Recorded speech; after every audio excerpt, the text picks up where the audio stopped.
Hello, and today we're going to have a little look at flossing. First of all, a lot of people ask me what type of floss is best to use. I usually prefer satin tape or a ribbon.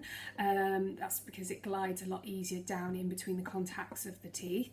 The two that I use at the moment are the Oral-B Pro Expert, and Oral-B satin tape and ribbon.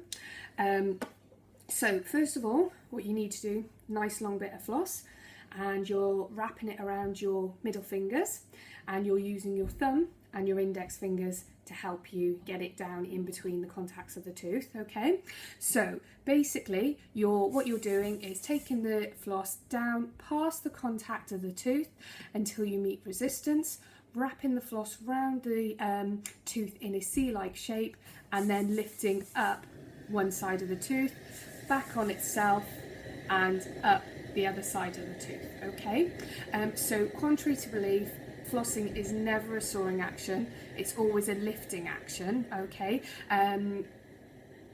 so as you're popping the floss down, if you start sawing at the base of the tooth, you're going to cause trauma to the gum, and it's going to become inflamed, and it's going to become very tender. Okay, so it's always an upwards movement and always a lifting action around the tooth. Okay, flossing is very good for those very tight to reach areas.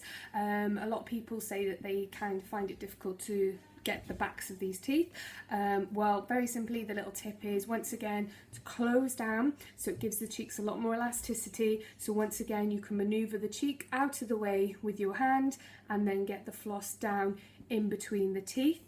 Once again, it doesn't matter when you floss, morning, noon, night, lunchtime, whenever you've got more time, but it is something that you should do every day, once a day. Obviously, if you're using the little interdental brushes, you don't have to floss as well, or if you prefer flossing, you don't have to use the interdental brushes as well. It's just finding what works best for you. Hope that's helpful. Bye now.